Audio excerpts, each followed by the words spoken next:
Hello, ECO2000 students. Back to you this week for Lesson 3, Economic Analysis Approaches and Environmental Economics. This is when I begin to set out some of the things that we're going to need to look at in your group design projects for the term. But I want you to be aware of various types of economic analysis that are used and how they're used primarily in environmental economics, so that we understand a little bit more about some of the broad techniques and the type of economic analysis approach that we're going to be using in your group design activities. Okay, so let's start with this.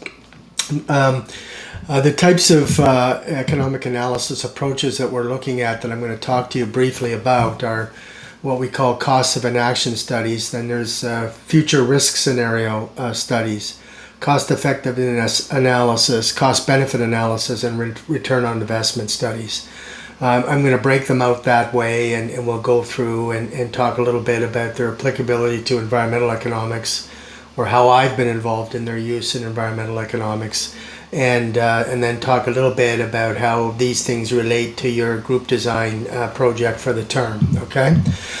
But first, let's set out some key concepts that we have to be aware of. Three key concepts are particularly relevant to all forms of economic analysis, all right? These are issue or objective, scope, and baseline, all right? Issue or objective, what exactly is the study about, and what are the ultimate objectives for the study? First, for example, in your group design projects, the ultimate objective of the design and of the study of its viability relative to a same old, off-the-shelf type of a build is that we are concerned with. Our objective is to basically do green design, okay, for interior spaces, because your program is interior design. So once that question is answered, only content directly relevant to it should be in the study, right? But we still have a question about that. We have that as an issue, but what is the scope of our study, right? And the scope of the study is I've given you in terms of the types of the choice of the various type of building that you can develop. But within that choice of a building, what scope are you going to peel out? Are you going to look at all aspects of the building, or are you going to look at certain aspects of the building? So from our perspective in your program, our scope is going to be contained within the concept of the interior design of the structure, rather than its structural design in terms of its physical envelope, right? So we're going to be looking at interior design to the extent that aspects of its physical infrastructure are applicable to your study. It's applicable from the perspective of enhancing the qualities of the interior design, all right? But I'm not asking you to choose all aspects that would be green aspects of a building, from its heating systems to its and so on and so forth, its structural systems and so on, all right? But we're focusing on the interior design. Determining the scope of the analysis that is to be conducted is an extremely critical step in economic analysis, because without a clear sense of scope, then your study is going to not be very coherent. It's going to wander and it's going to get confusing. And if the scope is impractical or insufficiently clear from the outset, the analysis will almost certainly run into significant difficulties, okay? Practicality or workability of the analysis, coherence and viability of options under consideration are very important things to keep in mind, right? So you have to have a clear notion of what the scope of your study is and what issue or objective you're trying to achieve. Okay, then all economic analyses depend on a baseline as a comparative basis, all right? So a baseline in your case is going to be what would be a standard off-the-shelf, same old, two building code type of a design for the building that your design group chooses. And then you're going to be setting out the cost profile and the characteristics of that type of a off-the-shelf build. So you're going to say, for the scope of our project, if we were to do the same old, off-the-shelf type of a build, what would that look like and what would its cost profile be? Okay. And then that becomes the base, and then that baseline becomes the comparison with your with your green build. Okay, so what we're going to be asking is, how much more does their green build cost, and how many more benefits does it return relative to the off-the-shelf build, and do the benefits exceed the costs of that green build relative to the off-the-shelf build? All right, so any investor anywhere is going to have that question for you. If you want to focus on a green build, they're gonna say, okay, great. Tell me, is this going to cost me more money? Or yes, okay, but what else? What do I get in return? And does the extra return from your green build proposal, does it exceed the extra costs that I'm assuming relative to the off-the-shelf build? And that's what you're trying to do. You're trying to show the value of a green build over an off-the-shelf build, okay? And that's just one example of an economic analysis. Any economic analysis needs to compare to a baseline, because it's the baseline. It's an improvement over the baseline is the change that you're proposing needs to be made. And that change will only be sold effectively and typically in the marketplace if benefits exceed costs of going that extra step from your baseline to your green build, okay? Because as much as we would like to think that investors will be altruistic and environmentally motivated, they will, subject to the fact of economic viability and other viability benefits that come from assuming that additional cost, right? That would go into stepping forward to a green build. And you've heard about this, I'm sure, in your studies of how much more does LEED Gold cost over a standard build, and what are the benefits for going for LEED certification as opposed to not. Same type of language, but I'm not dictating to you what criteria to meet, but you come up with your green build, okay? Whether that be in LEED or some other green build certification. All right, it's up to you, okay? And it's a simple example of how the baseline works. For example, in a fitness program, the baseline would be comprised of data such as age, gender, the starting body weight, the fat percentage of the body, resting heart rate, and heart rate under specified level and duration of cardiovascular stress, and so forth, against which future fitness improvements would be compared. All right. There's no different than building a baseline for an economic analysis as compared to this simple fitness example.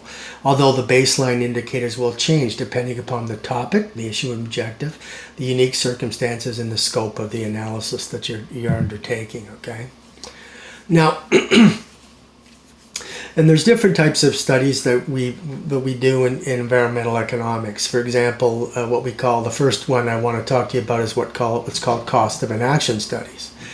Cost of inaction studies attempt to address inaction in decision-making processes by showing what it has cost an organization or individual not to act on a problem or opportunity, ex post studies.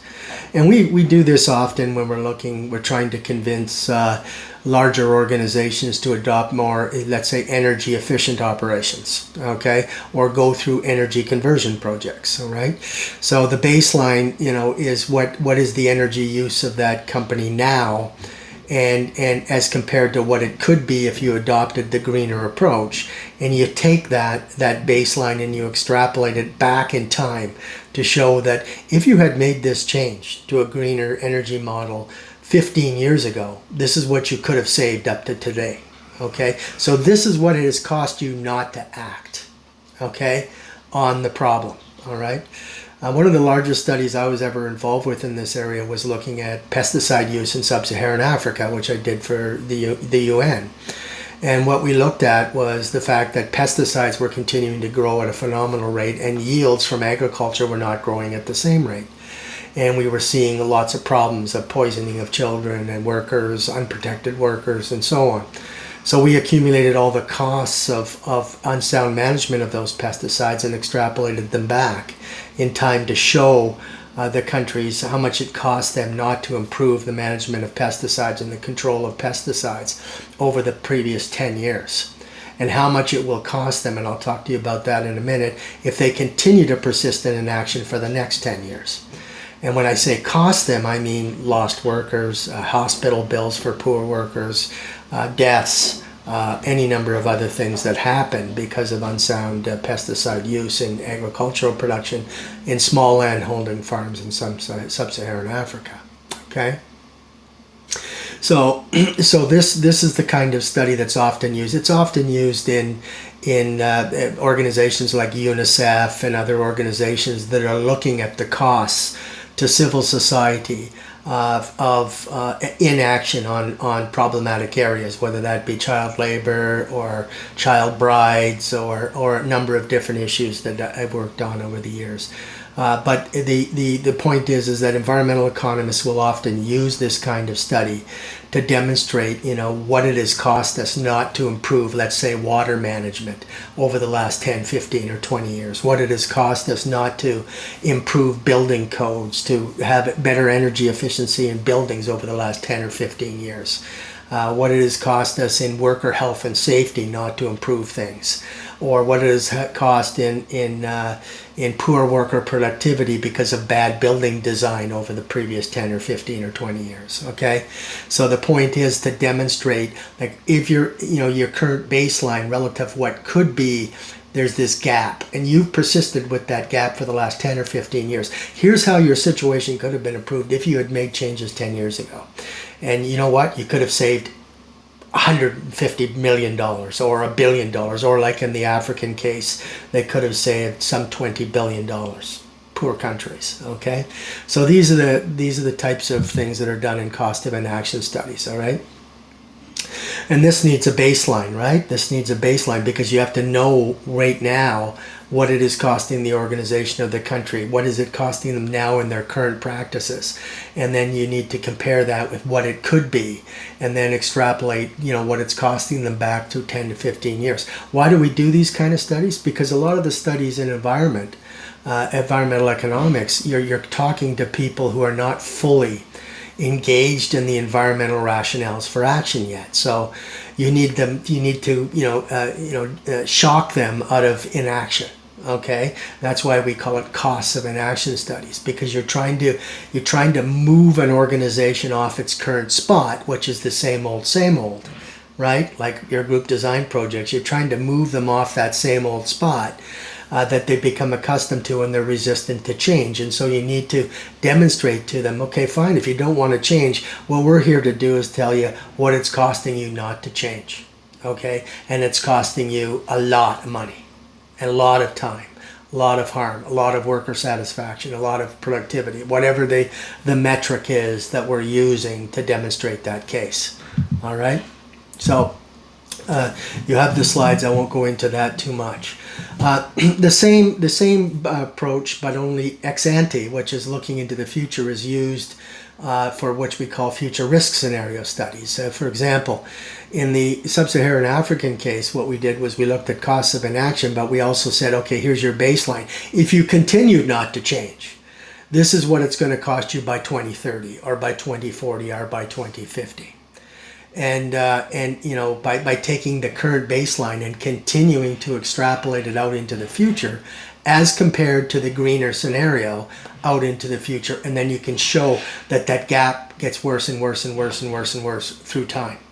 And this is particularly relevant when you're dealing with the built environment and the green built environment, because you're demonstrating that if you build a same old building today, what's that going to look like 15, 20 years out when you're competing with green buildings?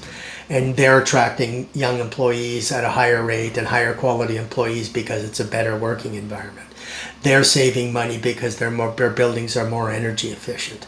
They're making more money because their rental rates can be higher because they've got a green building, and so on and so forth. And by that, you're demonstrating to them that, okay, fine, you haven't acted in the past. That's water under the bridge. That money's gone. Cost of inaction, you're gone. That's finished.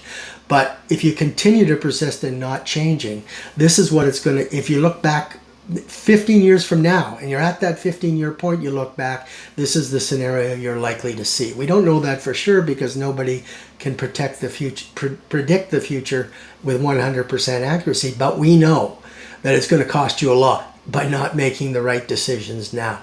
Okay, and so you will find a lot of engineering companies that specialize in building buildings and stuff like that will do this kind of analysis. Will work on this kind of analysis. Like they'll ask questions like, well, if we design it this way, what's likely to happen when the carbon tax continues to go up, right? What's likely to happen when we're competing with when workers are getting more and more scarce as the population gets older and begins to retire? What's going to happen? What's going to happen to our ability to recruit workers? What's going to happen? You know, all these things out into the future. So future risk scenario studies are often used in environmental economics just to demonstrate the costs of inaction into the future, not into the past. Okay, ex post as opposed to ex ante. And with ex ante studies, you're basically saying if we continue to tax this river system the way we are now, this is what it's going to cost us for the next 10 to 15 years in loss of fresh water for the village up the way, loss of business for the ecotourism industry, loss of et cetera, whatever the scope and the subject of the study is. Okay, so environmental economics uses these kind of studies to bring about action now, even though they, you know, in combination with cost of inaction studies, it's and often these will come together in the same study, but it's important for you to understand the separation between these two. So environmental economists will often look for ways to monetize, you know, damage to the environment, monetize loss of recruitment of talented workers, monetize unnecessary energy use, monetize, and then show that if you build this way or if you function in this manner, this is what it is going to cost you in addition or well above and beyond what it would be if you adopt greener solutions. Okay. Another type of study is called a cost effectiveness study. It's less relevant to our work, but it's important for you to understand the distinction because I want to use it to contrast with a cost benefit study. Cost effectiveness studies are used a lot in social policy fields. Okay. It compares two or more investment options to respond to a problem or an opportunity. It monetizes the investment, but it only quantifies the result. For example, if we were doing a study, if the World Bank came, when I was running my firm, came to us and said, we want to design a better way to ensure that young girls stay in school for longer periods of time and we have a certain amount of money. Here are the problems we're encountering in getting them to stay in school. They don't have bus. They live in faraway villages and they don't have buses. Or by the time they're 12 or 13, their mother and father want them at home to work on the fields because that's the only way they can keep their small farm or their small business or their small confectionery working. Or, any number of solutions where they were dropping out, and we can imagine the numbers of ones that would lead to that. And they come to you and say, look, we have $20 million to spend in this region. What we would like you to do is come up with some scenarios and do a cost effectiveness analysis on those scenarios. So one of those scenarios might have been that, we would build more localized micro schools closer to the villages, that we were not getting proper attendance rates. Another solution might be introducing busing. Another solution might be introducing traveling teachers, okay? And so on, the various solutions. And so we look at the cost of all those solutions. And let's say they had $20 million in a particular smaller area. And we would look at that and we would do an analysis of those different options. And we would say, this is where the costs of these different items are. Schools would cost this much to build, buses this much to buy, drivers this much, and so on. And then we would say, well, what is the projection of how many students we would increase from sort of dropping out at grade 8 to staying to grade 12, okay? What would be, and that would be the effectiveness part. But we wouldn't monetize students staying in school longer. We would quantify it. We would say something like, this will get us 11,000 more young women staying in school from grade 8 to grade 12. Okay? We don't monetize that because we don't judge the value of keeping them in school for longer. That is a moral and ethical good in our minds. So we don't need to monetize the value of that. The value of that is just assumed, all right? And so, but what we do is we look at the costs of the discrete action. So if cost A, or option A, said that we would get 4,000 more young women staying in school, option B said we would get 5,000 more staying in school, option C said we would get 8,000 more staying in school, all for the same amount of money, then we would choose option C. Okay, so that's a cost effective, and that's used in health and social policy a lot. For example, in UNICEF, it's used a lot. In other social organizations, it's used a lot because the objective of the investment is not something we monetize because it has its own moral, ethical standing. Okay, so for example, keeping young girls from being child brides. We don't monetize that. We just know it's a good, right? So we just set up a plan for doing that, and we compare plans based on how many young girls they would keep up from being child brides, okay? Or young children from working in factories at the age of 10, or these types of things. And so we would do this in the same class. We do the same thing in the environment, right? I mean, if we improve this facility in such and such a way, how many more people would it attract to learn about wildlife species or these kinds of things? We don't monetize the fact that they're learning about wildlife species. We assume that to be a good, but we do compare various options to achieve that. All right, and that's called a cost effectiveness study, where the costs are monetized, but the objectives are only quantified. Okay, now this is the one I compare. That's why I have cost effectiveness in, because cost benefit monetizes both the costs and the benefits. Okay, why does it monetize both the costs and benefits? Well, let me step back and say, why do we monetize? Period. Okay, is it because we're money hungry, money grubbing economists? Of course not. What it is that monetization, money, is the only unit of measurement we have that will allow us to compare dissimilar objects across space and time. Okay, it's the only thing we have. I can compare an investment in Canada to an investment in India, or investment in Brazil, or in Nigeria today. Why? Because I understand what the currency is worth in India, Brazil, and Nigeria. I understand what the currency is worth in Canada. I can do a conversion rate, bringing it all to US dollars, or all to Canadian dollars. I can calculate the rate of return. I can calculate all of these things. So I can compare an investment into a chunk of land in Canada with an investment into a chunk of a factory in India, if I want to. Completely dissimilar objects across space and time, because we have a unit of measurement that can all be brought back to its value comparatively against a single currency. And we can also determine what the value of that currency was 10 years ago as opposed to it is today. All right, because we have conversion rates for each annual year since that time. So we monetize because it allows us to compare objectively dissimilar objects across space and time. Okay? And that's why cost-benefit analysis places so much emphasis on monetization. All right? And in environmental economics, we spend a lot of time puzzling over monetization. And I explain that for you, right? Market goods, they have prices. If you go to buy a shovel at Home Depot, you got a price tag on it. I can put that into my study, no problem. But can I put into the study, you take that shovel out into the environment and you damage a fragile ecosystem? Right? The fragile ecosystem doesn't have a price tag on it, right? So how am I going to do the cost-benefit analysis of that? Well, environmental economists would spend a lot of time monetizing, developing techniques to monetize the environment and ecosystem, because those things that aren't counted in that way will often not receive due consideration in decision making today.